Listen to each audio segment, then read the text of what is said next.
Hey guys, I'm AJ. I'm Shanique. I'm Tazi. So in 2018, we quit our jobs to travel the world and live a freedom lifestyle. We wanted to share our journey with you. So welcome to the family.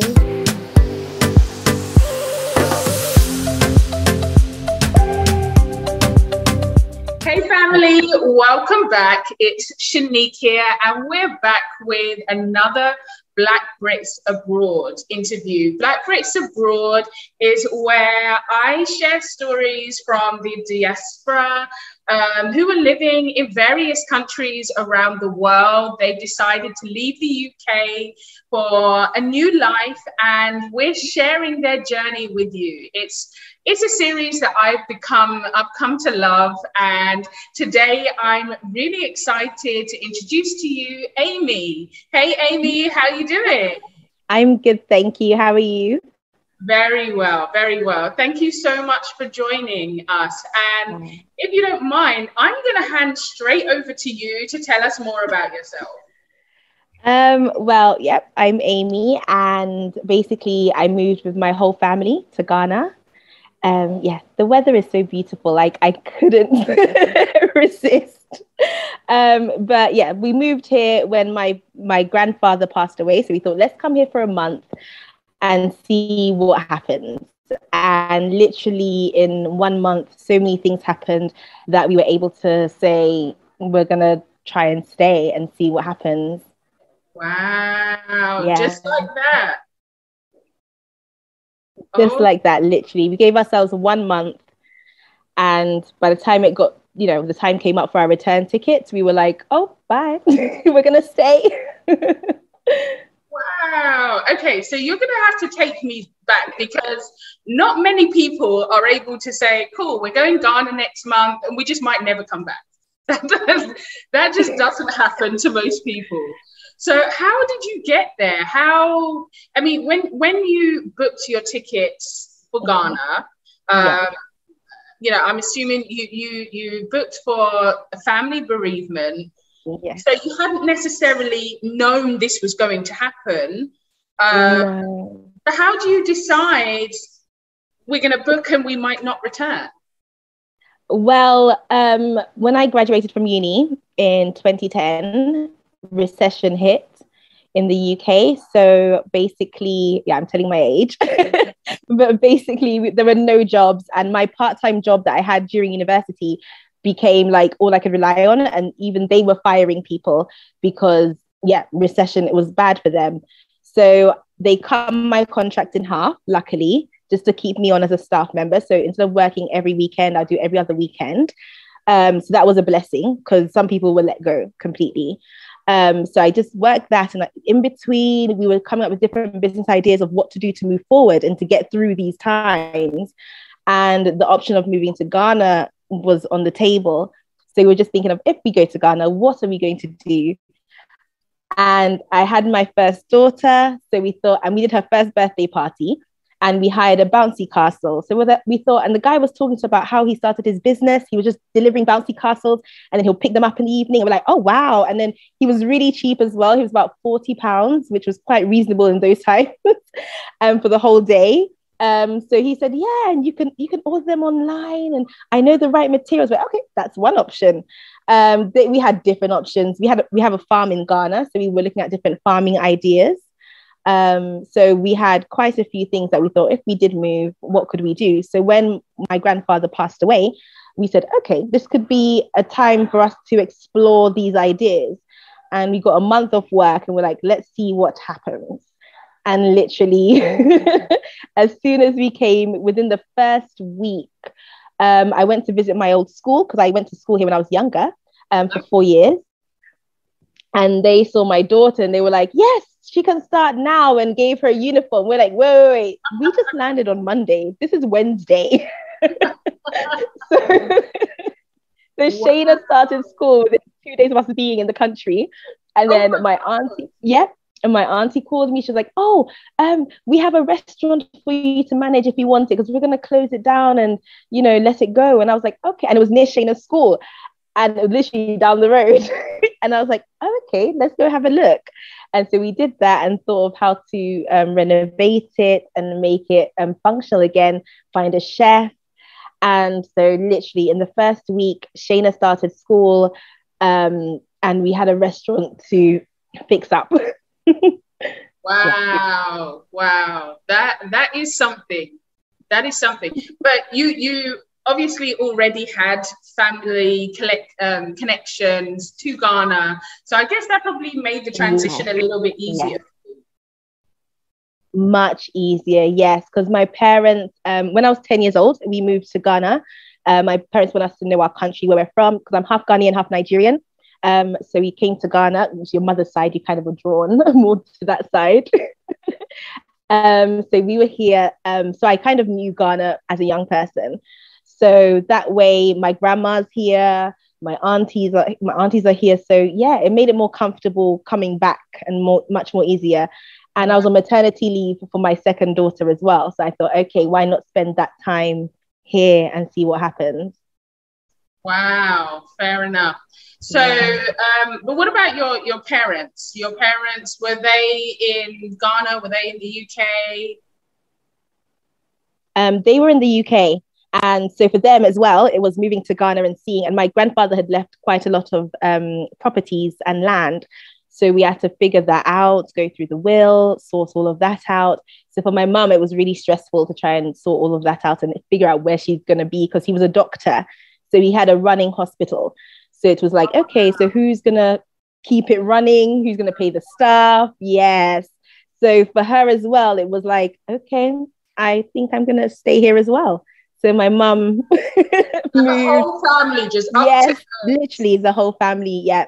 And my dad was still in England saying, what do I do, guys? You left your car and the whole house is full. So what? Next minute, my best friend's calling me and saying, oh, your car's parked downstairs. I have 2 cars to drive now. I was like, look after my car. Yeah, literally. Stuff in the UK, did you have family to kind of take things over and sort everything out? Yeah, so that's what my dad did while he was there. So he shipped over whatever we needed and threw away what we didn't need. And then he just started making plans to move and join us. Yeah. Wow. And what was that like? Just kind of after the month and, you've decided, I guess we're not coming back. How did that feel to say, kind of, I guess you didn't officially say bye to like the rest of your family, friends. How was that? That is actually quite a good point. But I think because it was after university, like not long after. So I've kind of, everybody's moving on with their lives. So some people are traveling, some people are working, getting married, having children, starting families. So at that point in everyone in my life, it was like, everyone's in different directions. So basically it wasn't too hard. And then I think also knowing that we have British passports, we know that if anything, we can come back and we can visit, we can come on holidays. So it didn't feel like this is it, you've cut off your link from the UK forever. No, it was like, we've got another option, we're going to explore it. And if we want to come back, we can come back. Yeah. Wow. And is your partner Ghanaian as well? No, he's Nigerian. Okay. Yes. So what was it like for him then? Well, luckily he had come to Ghana with my parents about, I think, 2 years before. So that was his first time and he loved it. He'd been to school in Nigeria, so we know what Nigeria is like, a whole nother ball game. I always say I'm in therapy over my Nigerian experience. For real? Yeah. I went to boarding school. I was going to say that, Ghana and Nigeria, and I haven't been to Nigeria, so I can't share any kind of experience, but they're both West African countries, so they're not similar then? No, they're not similar. I think Nigeria is really big. So you have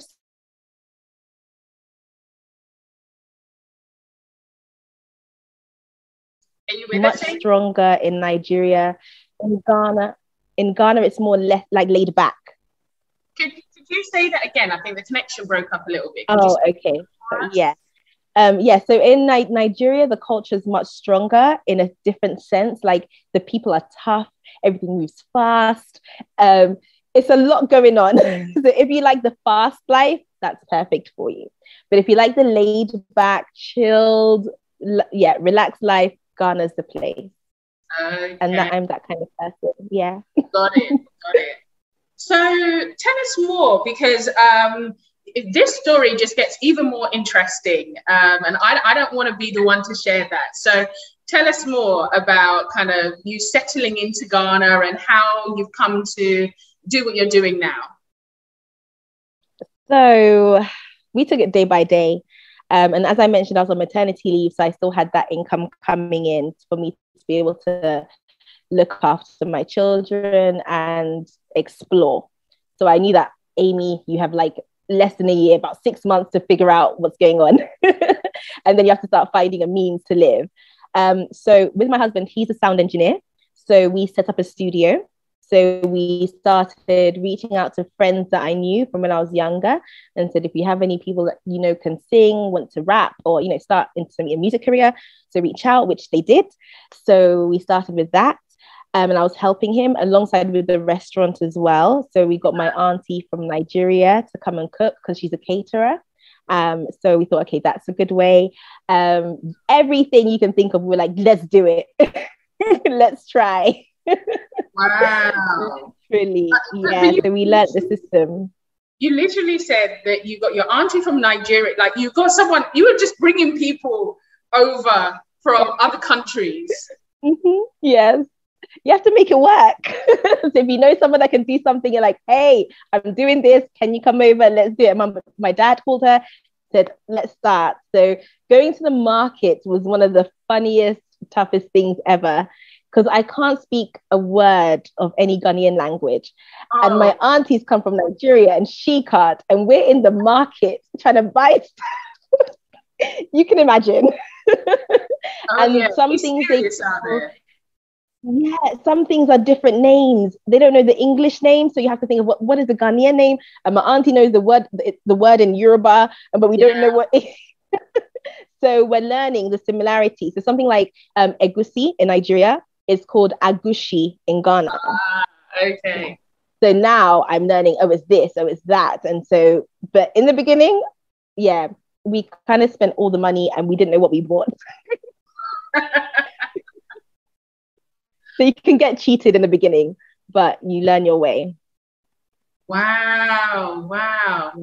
And but your daughters, you have 2 children now, of course. I have 3. Yes, now. And I foster 2.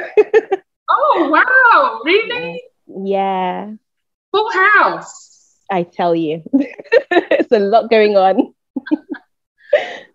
And are they all attending school now? Yes. Yeah, so that's a whole nother avenue that God just pushed me towards. Tell us more. We want to hear it all. Okay, so I've been to school. Well, in England, I went to private school in Dulwich. And then from there, we moved to Ghana and I went to private school here. And then after that, I went to Nigeria for 2 years in boarding school. So I kind of knew which schools I liked and didn't like. And then when I came back to the UK, I went into public school in Isha, so in Surrey. So basically, and then I did college and then university in England. So I kind of literally, so I kind of knew what good schooling was for me or what I enjoyed. Yeah. So like I said, Nigeria, I'm in therapy. For Ghana, I loved it. And Dulwich, it was nice. So when my children came to school here, it was like, how do we even find a school? The school that I went to when I was younger was too far. And it was like, when you don't have a car, when you first move, it can be very hectic. We didn't have Uber. Yeah, this was 2013. So there was no Uber in Ghana. Now there is. Now there's Uber, Bolt, Yango. There's so many. But there is just taxi or Trotro, the local bus. Yes. And if it doesn't go in your direction, it's hard to know which one, where to get off and catch another one. Yeah, it's a lot.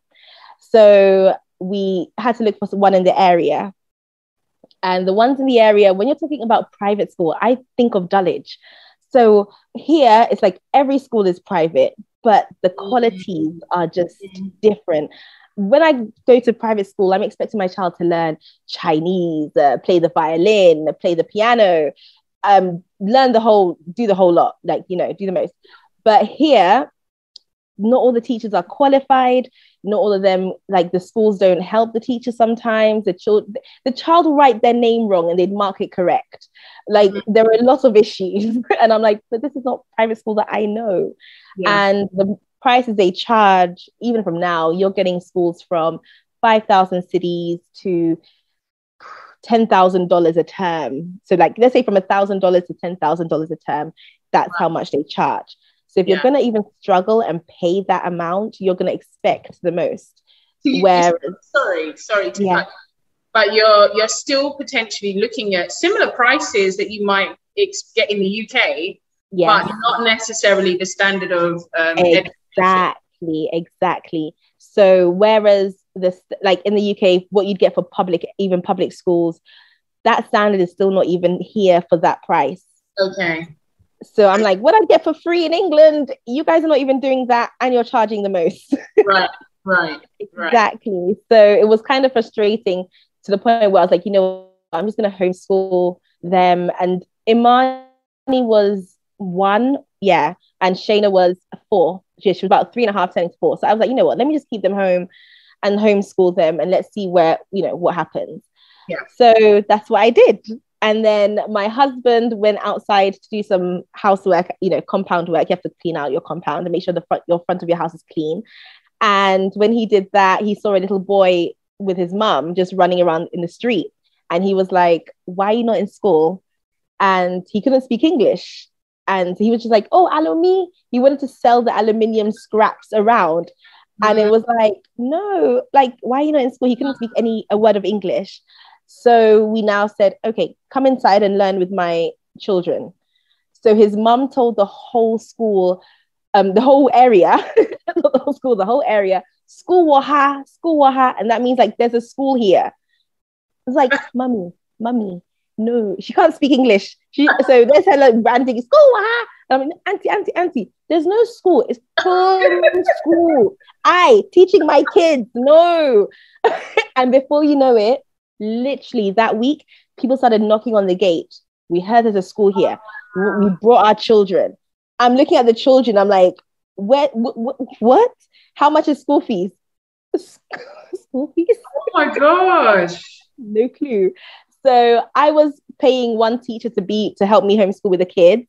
And then my nanny was cooking food for my kids. So I was like, okay, we'll just cook for all these kids. And if you have to hire another teacher, then you guys contribute and pay that teacher's salary. Like, I know, but as you grow, be paying their salaries. Like, the house is my parents' house. We're not paying rent, just bills. So if you can do that, then fine. And that's how I started a school. Yeah. And now you have a school. Yeah, pretty much. You do. What? So, okay, hold on. So within the first week of, your husband inviting this little boy into your home, how many children did you have in your home then? We had 12 children. God. Yeah. Seriously? Literally, yeah. Of all different ages, and we're just trying to figure out. And to me, I'm like, but if you're 5, you need a teacher for that age. So we have to learn how to deal with mixed class sizes, because that's like, you can know, like, if you're this age, you're meant to be in this class. That's easy. Yeah. But when you have, 12 children and they can't pay fees, they're even struggling to pay 50 cedis a term. 50 cedis is like £5. Yes. Yeah. They were struggling to pay that a term. Not a month, per term. Yeah. And some of them were like the pure water sellers, the fruit sellers. Yes. Like the other little boy, his mum sold rice and stew. So they couldn't pay fees. That's how they even had the children at home. When they had us at school, they just like, hey, let's bring them over. Oh, wow. Yeah. So till today, we still have I call them our foundation children who don't pay any fees. Yeah, and literally just to help the community. Like I feel like even though we've opened up to being private school as well, so we're part foundation, part private, and we'll always serve the community no matter what. Yes, yes.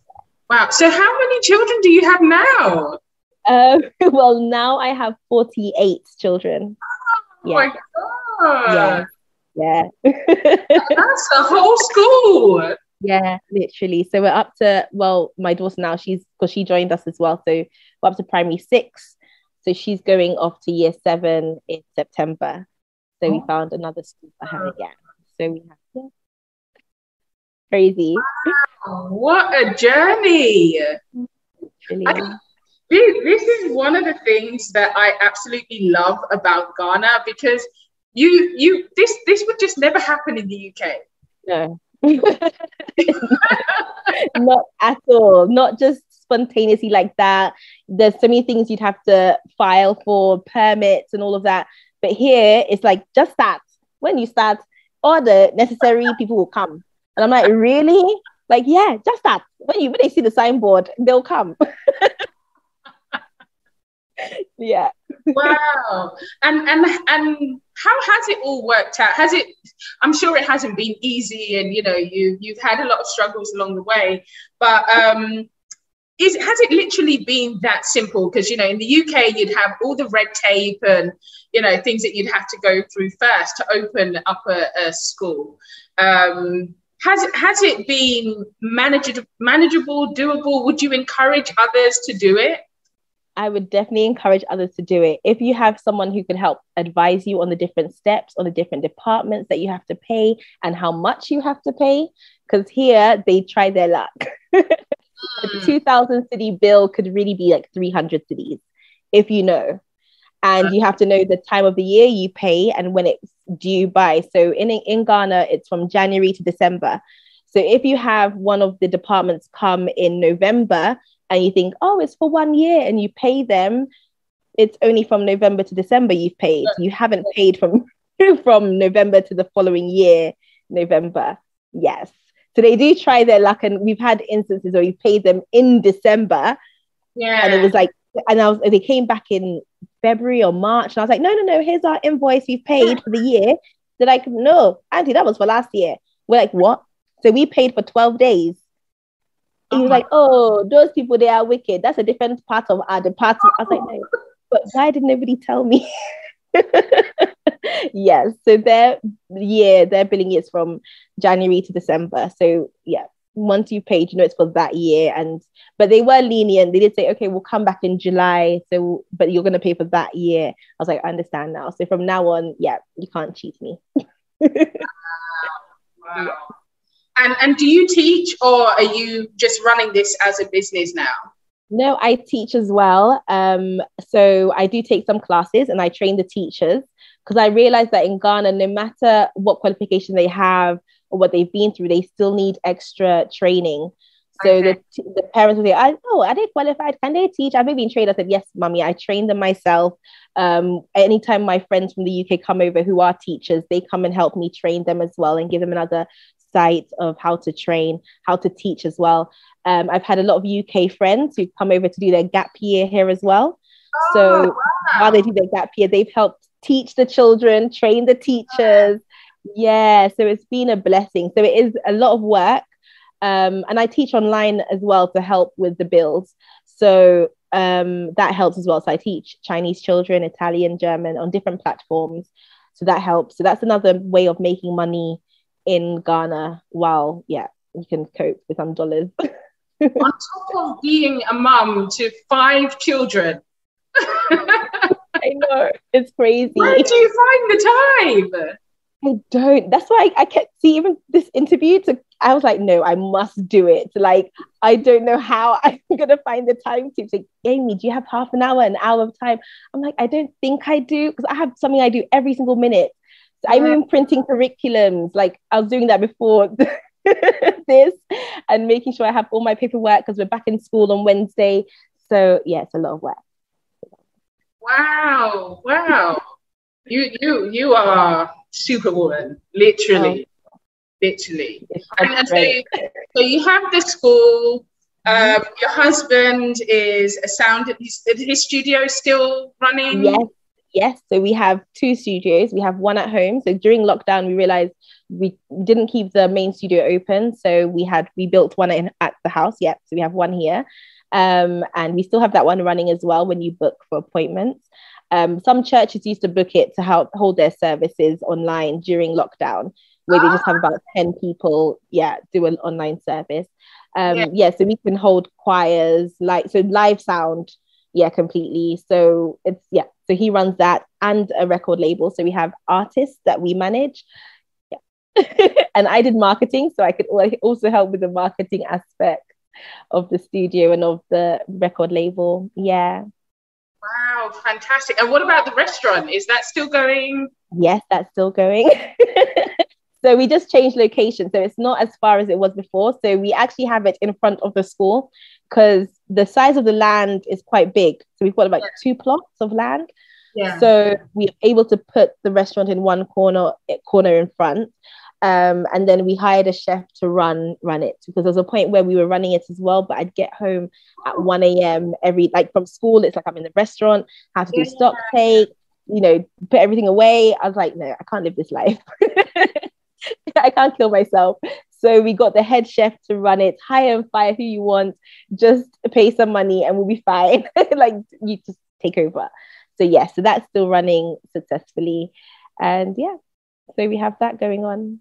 Girl,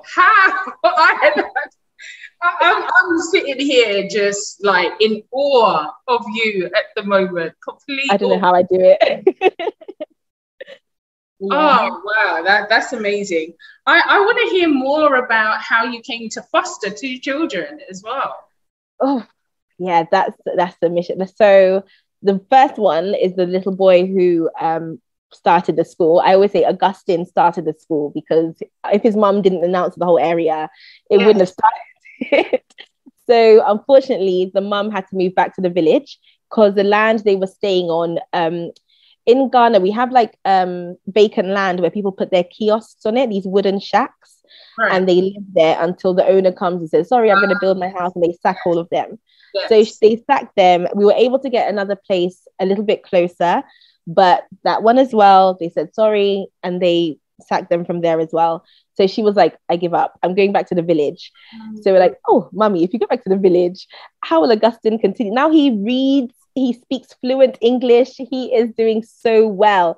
And for him to go back to the village, he won't receive that same level of education there. So we look after him during term time, and then he goes back to his mum on holidays. So that's how we look after him and help him out.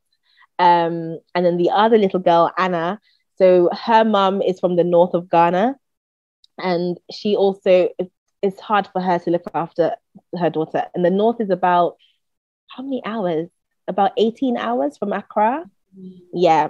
So her as well, she's with me full time. Since she was literally 2 years old. So, and we were with her mum when she gave birth to her. We helped her through the whole process, until she went back to the north. And then we have Anna. Sometimes she comes around, but we got her a job with a seamstress, because she said she wants to go into fashion designing. So she's been doing that. In Ghana, when you want to be an apprentice, you give them a bit of money and then you buy a crate of Malta Guinness, this nice drink.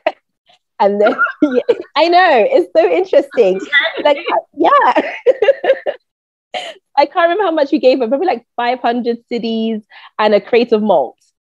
Okay. And she's been her apprentice for the last 5 years. Yeah.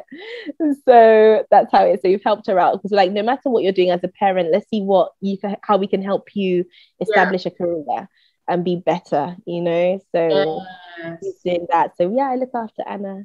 Yeah. How old is little Augustine now? Augustine is 12 years old now, and so that he was 7, when we met him. 7, 6, 7, Wow. I love this. I just love how you are pouring into the community that you're living in, and I just think this is goals for me. Like, these are the things that, I think as diaspora that we should be doing, that, supporting local families, doing what we can to uplift them where they need it as well. It's not about, if we're choosing to return to the motherland, it's not about us making it about ourselves and what it's going to do for us. It's how can we help them? How can we enrich their lives? And you are doing that. I love it. Literally, it just happens. Sometimes you want to help, but you don't know where to start. So as opportunities come, you just jump on it. So there's a lady, Auntie Comfort, who was like, she was jogging in her area and realized there was a lot of homeless people just sleeping on the streets. So she thought, how can she help them? So my cousin knows her and she called me. She's like, Amy, how can we help? I was like, okay, let's get a local kenkey seller to make like 200 bowls of kenkey, which is like one of the local foods here. And we can feed the street people and see how that we can do that every 2 weeks and see how that grows. So literally every 2 weeks we feed the street children, and then every other week we feed the kayayos. So the kayayos are the ones, when you go to the market, they carry your goods on their heads. Yeah, so they come from the north of Ghana, so they don't have anyone in Accra, and they're young girls. So we do that for them, and sometimes it's jollof, sometimes it's kinky. Sometimes we buy sanitary towels for them as well, and literally they rush the car because they need it. I was like, because no matter what your situation is, it affects every woman. Absolutely. So, and if you can't afford to buy sanitary towels, like, this is a huge, they didn't even want the food. That was even like the whole eye opener. I was like, here's the food. They're like, no, auntie, I want this. I'm like, it's finished. And when it's finished, the feeling, I feel like rushing back to the nearest supermarket and buying a whole boatload. It's like you can't do it all. So we just do bit by bit. But after when lockdown hit, because we were like, there was lockdown for about 10 months. There was no school from January 16th till the following year, from March till the following year in January when we reopened schools.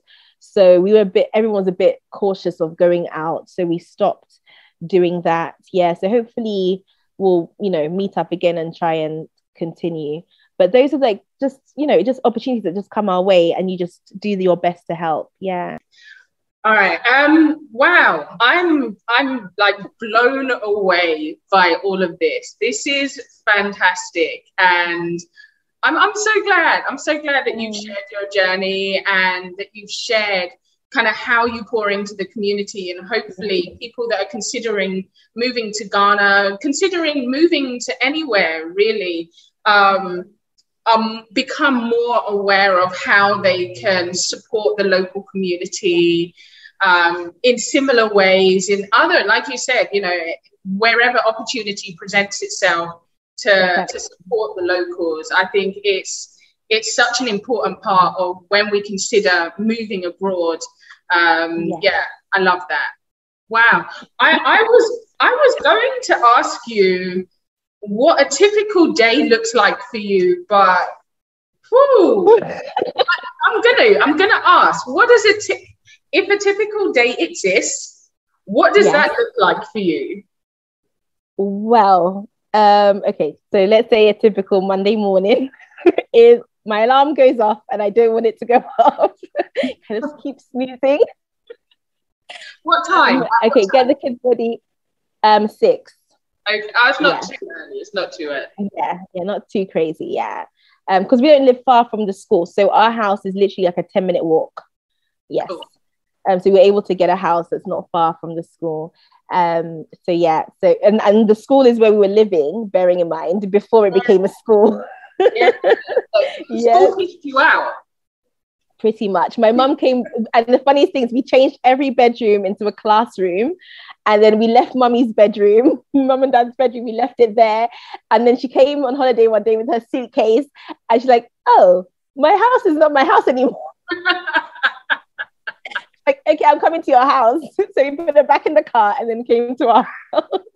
And we're like, so do we have permission to change your bedroom now into classroom? She's like, yeah, just go ahead.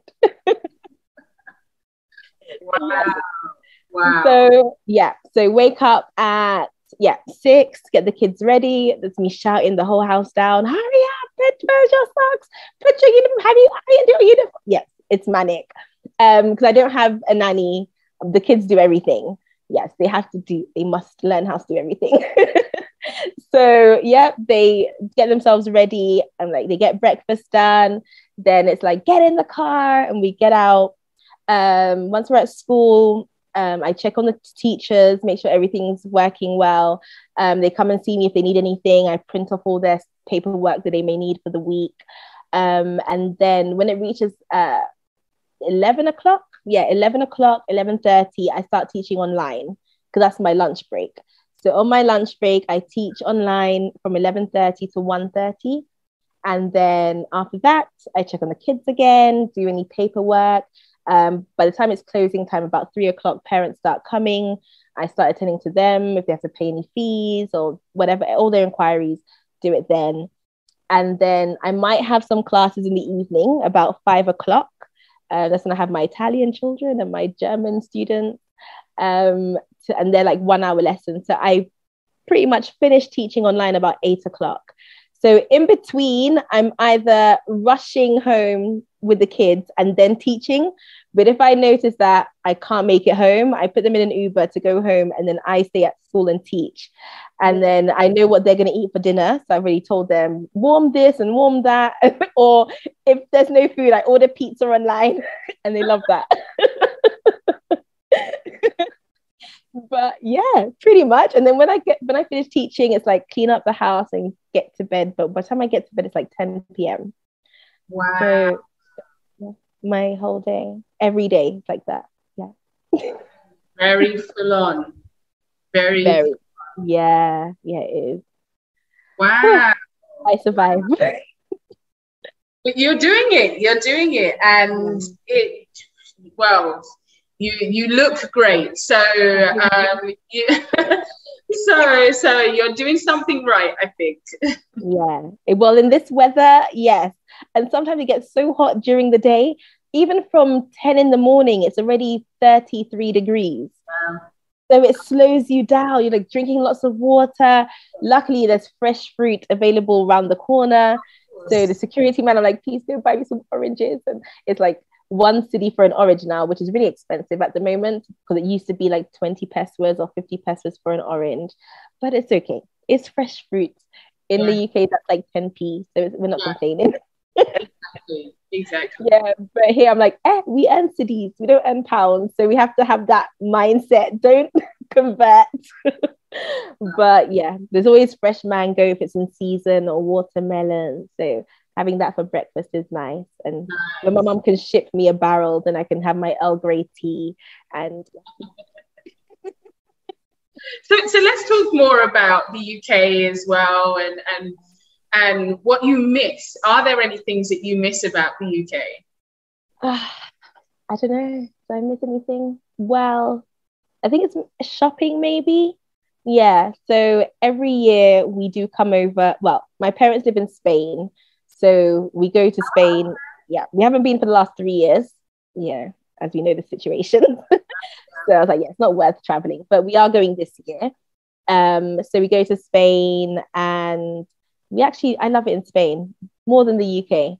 So I love that my parents are there and they live near the beach. So it's just lovely. But yeah, we do pop into London. So even this year, we're going to come to London for 3 weeks. And yeah, just mainly doing shopping. So getting the kids their outfits, socks, all those essentials, because unfortunately in Ghana, it's really expensive. Like when you're buying socks and even when you convert the price, you're even like, how is that possible? Because everything's imported. Now, the worst thing is the things that are imported are not of good quality. So even if I can buy socks, exactly, yes. And even I call it Chinese rejects, like the things that they even want in China. Yeah. Christmas is the worst. You can't buy toys and things for the kids. If I'm lucky enough to do it early, then I can ship it in a barrel. But if not, it's like, I'm not going to waste my money because by the end of Christmas Day, everything's broken. It's like the quality is really bad. It's a waste of money, literally. It's just for the kids to open. So last year we got the kids a puppy. We're like, here you go. If anything, this is the best because year after year, the toys are so bad and you can't get anything. Yeah. And what you want is too expensive. And that's even bad quality as well. So even when you do spend the extra money, the quality is not good. So I'm just like, don't worry, kids. When we go on holiday, I'll buy your birthday presents. We'll write a list of what you like on Amazon and we'll ship it in. But I do miss shopping. I do miss like good quality school shoes and all of that. You can buy that here, but then like, I don't know. We really do manage when we're here. So when we travel, we make the most of it with shopping and stuff and efficiency. So, and healthcare. We do love the freebies. So what your tax pays for works. We say the system works. When Africa, we're waiting for the system to work. Yeah. Yes. Yeah. And we're praying for the system to work. I hear that. Yeah. I mean, and it's a shame because, you know, you think in a place like Ghana, and like you said, you know, you had your foster child's mom, she's training to be a seamstress. We should be able to make, you know, clothes and socks, underwear, all of that should be done homegrown. You shouldn't have to be importing and then, like you said, and then the prices of it as well. That all of that should, maybe that's an opportunity for someone somewhere. But it is, especially with material. So even if the seamstresses can make it, the material is very expensive. So it makes the whole price increase. Yeah, so you can buy one outfit for 350 cedis, which would be really nice. But even that's like what, about 35 pounds, 40 pounds. Yeah. But this one outfit. Yeah. And that, because the material is expensive, the material could be like 30 cedis a yard or 50 cedis a yard. And you need 3 yards to make a dress. And then before you know, you have to pay the seamstress on top of that. Yes. And she's going to charge a bit because she's taking a lot of time. So, and buying ready-made clothes, it's like people have started businesses on Instagram selling boohoo clothes or other stuff. Yeah, so those are other avenues. In the malls, there are only about 2 shops that sell clothes, and you can imagine the whole of Accra wearing the same dress you're wearing. Like 2 shops. At least in England, you have New Look, you have Primark, you have River Island, you have a lot of options. But here we have Mr. Price and I don't even know the other shop. There's South African shops, but yeah, we don't have options. So it's always word of mouth is what always helps us get around. It's like, oh, where did you buy that from? Oh, where did you get that from? And then how much was it? And is it reasonable? Yeah, that's how we survive. Wow, interesting. Yeah. And what about kind of, since, I mean, you've been in Ghana a while now. But when and I know, you know, you've had kind of part of your youth there too, but moving back, were there any kind of culture shocks that you experienced when you moved kind of officially to Ghana? I don't know, culture shocks, I'm not sure. Okay, when we did move, I remember us renovating the studio space and I was painting. And I had these young guys come in. I can't remember what they came in for. They're working on something. And they're like, auntie, women don't paint. I was like, what? I was like, yes, we do. You can see me painting, right? And they're like, give us money, we'll paint for you. I was like, no, I can do it myself. But obviously it was a very high ceiling. So I ended up giving them like 30 cedis to paint, like to finish off. But yeah, that's another thing here. Like they don't think women can paint, women can change light bulbs. And they see me all DIY, doing it all myself.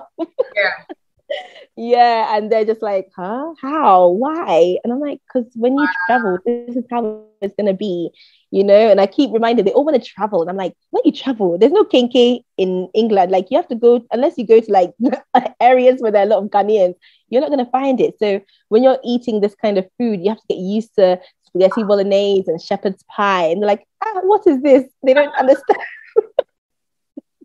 When they see me get excited over kelewele, which is fried plantain, they're like, huh? Why are you so excited? So my friend, we're driving in Uber, she was like, she mentioned, I don't know the name in Tree, but it's roasted corn.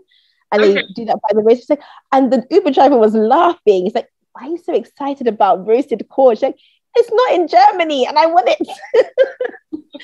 So they don't know how it feels like to live abroad and come home. But yeah, everything else is not like, even now is better. We have KFC, Pizza Hut, Domino's Pizza. We have really good Chinese restaurants. If you have the money, you can afford those things, because it's very expensive. Like that's why I don't miss much in the UK, because everything is here. Even good healthcare, everything is here. It just costs a lot. Yes. It just costs a lot. So keep that money, if especially healthcare, make sure you keep your own insurance money on side. So if you do fall sick, you can afford that healthcare. But everything is here. Everything. Or I can order food and it comes here in 10 minutes. It's all here. You know, obviously the only thing is like shopping for good quality items is what is still lacking. So there are a lot of gaps in the market, a lot. There's opportunities all round, but nothing really shocks me. Everything, Ghanaians are becoming so Western. They love, you know, it was waiting your girlfriend for Valentine's Day. It's like, oh, pizza, I want pizza. Like they all it's like, hey, you don't want banquet tilapia again.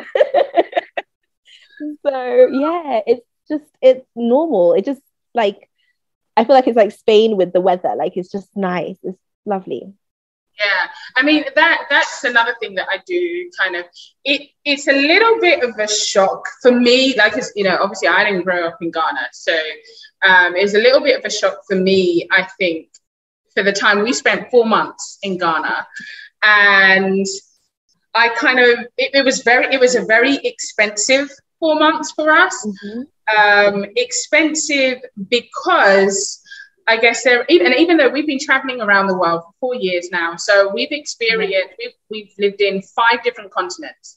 So we've experienced it all, I think.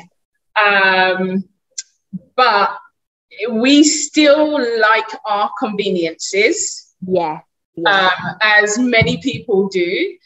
And the thing about maintaining conveniences in Ghana is it will cost you. It will cost you, yes. You can have any kind of life that you want. It can be as simple as you want. It can be as elaborate as you want. If you've got the money to pay for it. Exactly, pretty much, yeah. That's exactly what it's like. Everything is here.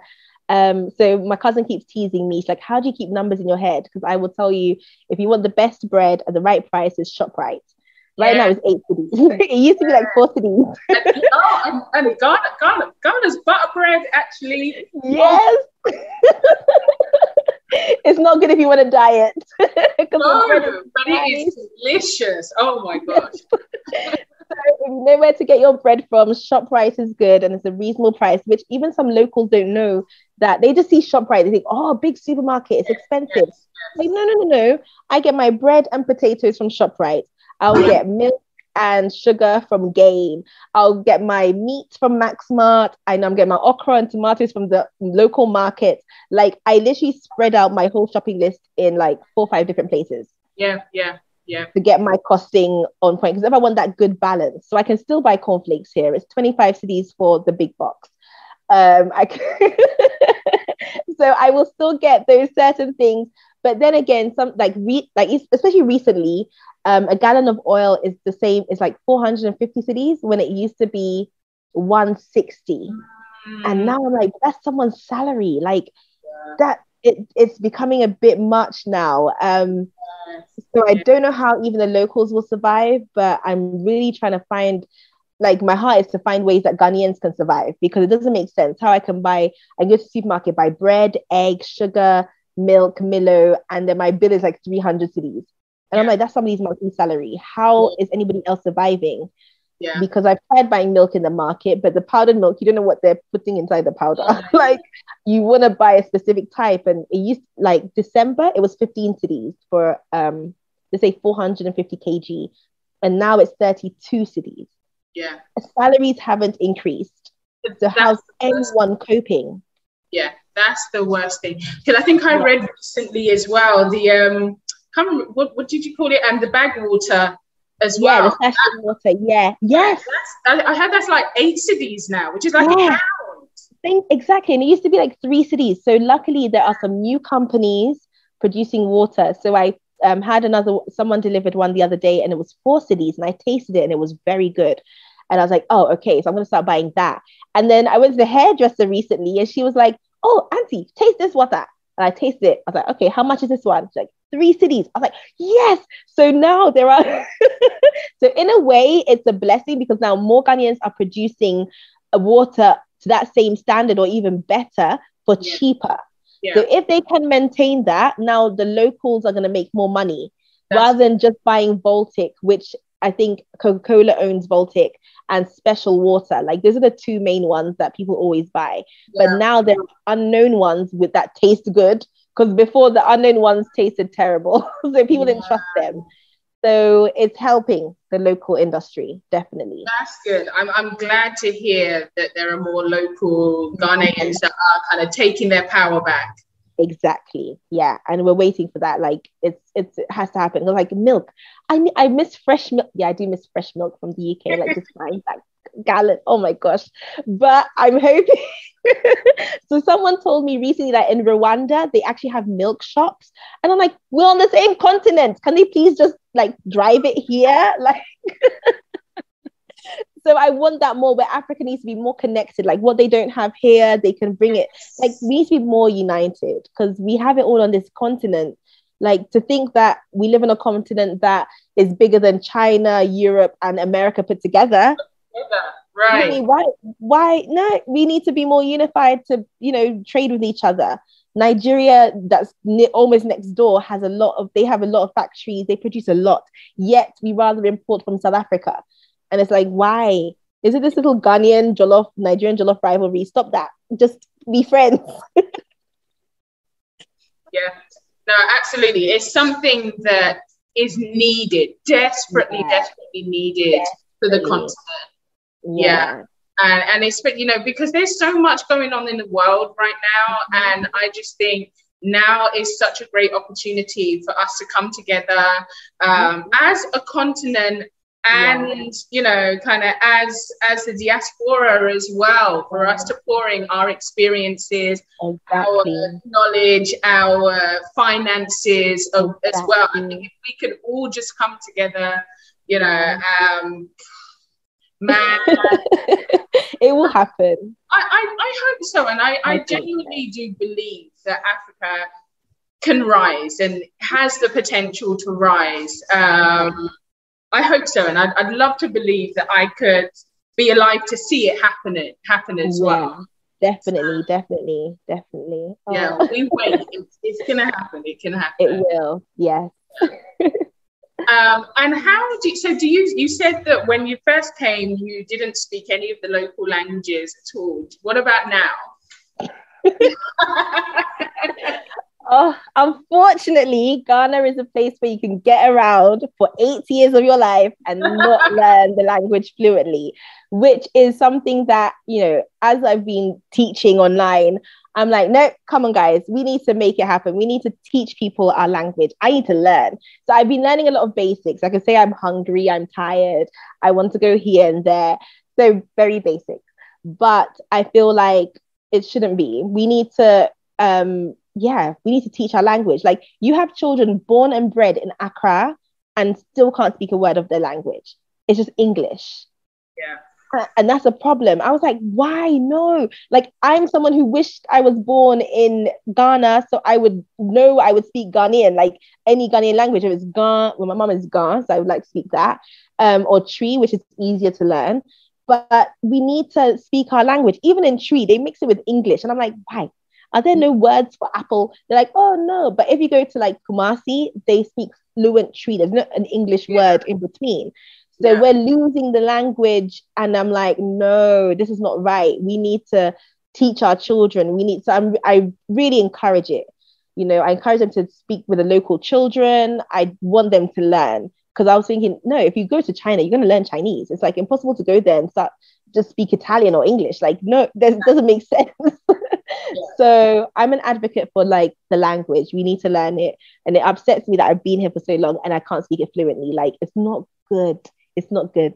It's not. And I'm going to start an online teaching company with African languages. Like, it needs to happen. Because the way I teach online so easily, there are different platforms. Like, I'm on 3 or 4 different platforms teaching English. The same way we need to have that, and it's easy. I'm even learning Chinese. I know more Chinese than Ga. Yeah, okay, that's not okay. No, it's not right. And it's me learning online. Like, I've never even met a Chinese person face to face to even talk to them. I'm learning online. So I'm like, no, this has to stop. This has to change. So it's on my to-do list, on my busy. I don't know where you're gonna find the time, but okay. I'm going to, because I watched that was it interview or speech that Arnold Schwarzenegger gave, and he was like, when he went to America, he was learning English, he went to acting school, he went to bodybuilding school, he was working like 2 jobs. He was like, you have 24 hours in a day, how are you breaking it down?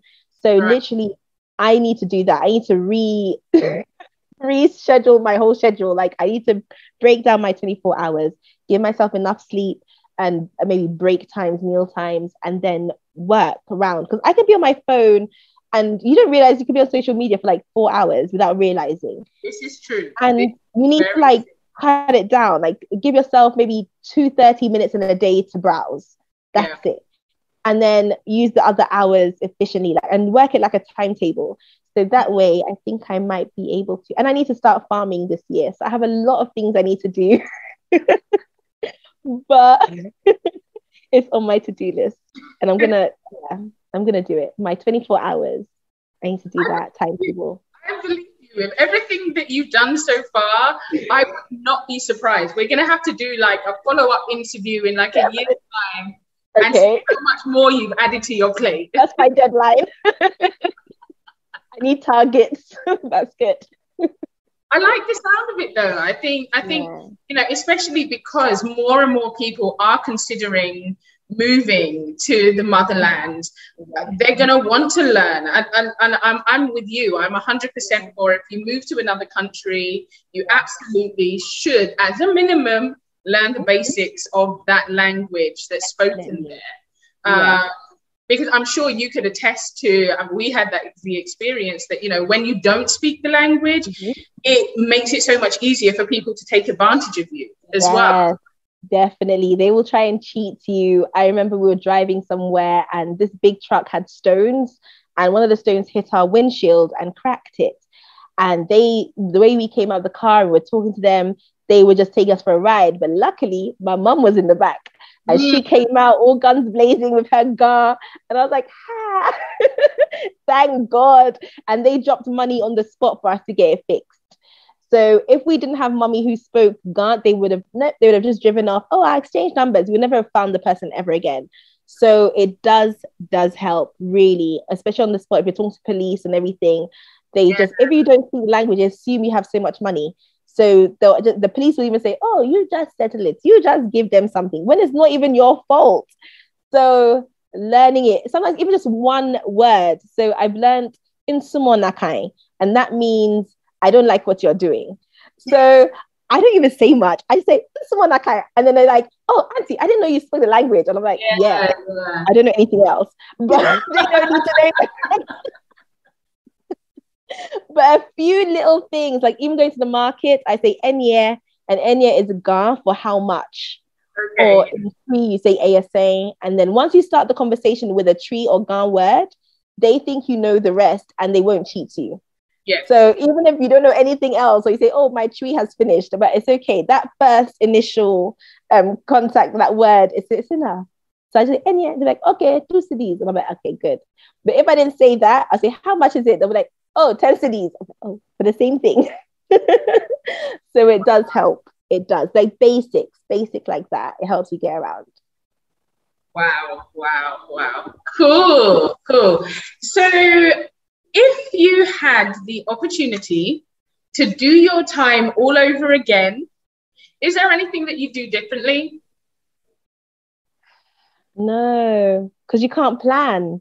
These kind of things, like moving and your whole journey, it's not something you can plan and put certain things in place. I couldn't. I would just say I've just lived on God's grace the whole time. He's just given us favor. Like, I can't say I did this and I got this result. So you can plan that, but the results will be different. Yeah. It's not it's a journey that you just live and learn, experience, learn from it, help somebody else not have to go through that same experience again. Because if I get cheated one time, I'm telling everybody, be careful. So they don't have to fall into the same thing. Or you help someone like, oh, I need a good carpenter. I'm like, listen, he was good for me. However, people change. So I can refer him, but it's at your own risk.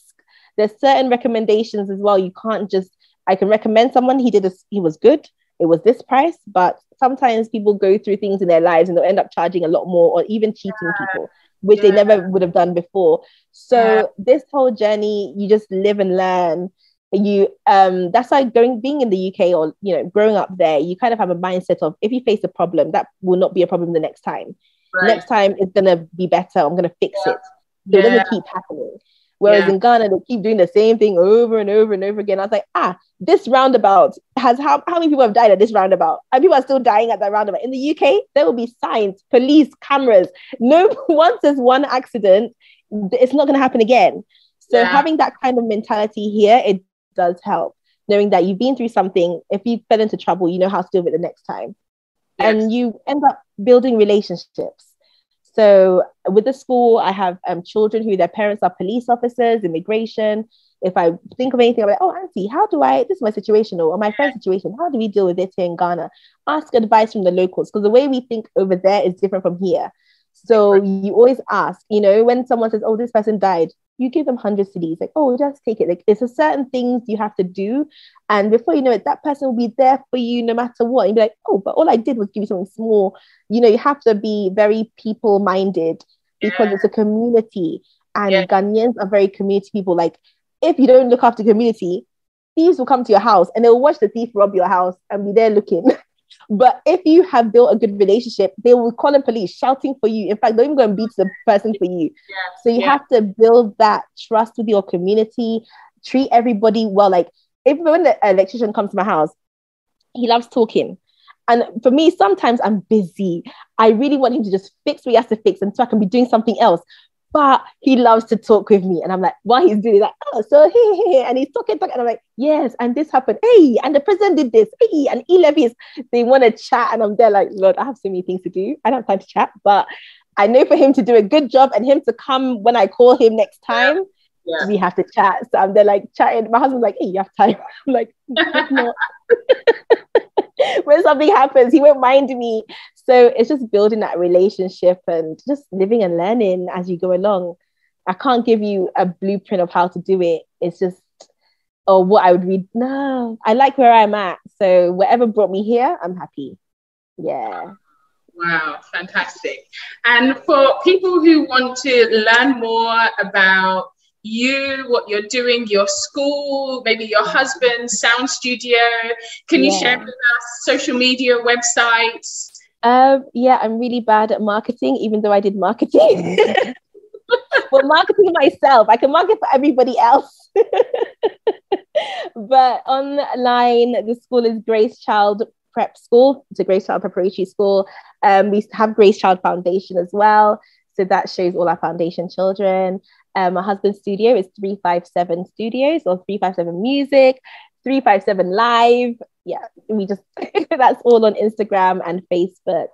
That's pretty much everything. So, Amy, if people are interested in donating to your school and supporting, are they able to do that?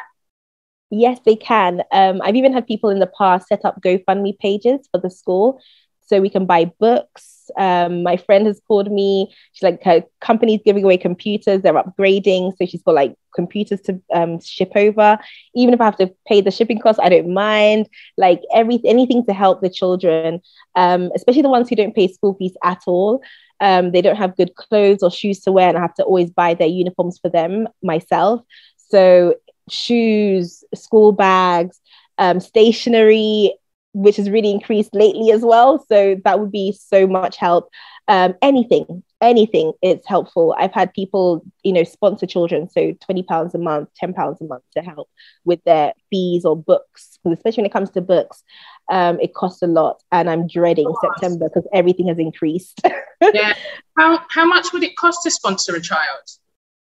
Well, it could cost any amount. I don't really put a fixed amount. You don't have, like, I'm just thinking like for fees, stationery, uniform, you don't have a general amount. So for stationery, it's like for the whole year.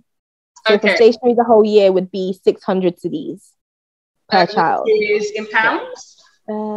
600 cedis, about six. Right now with the rates, about £65. Okay. Yeah, 65 to 70. Yeah, depending on the rates, because it's going up and down at the moment. Yeah. And that's for the whole year. Okay. So that's why I said I can't put a fixed amount. And school fees as well is about 800 cedis a term.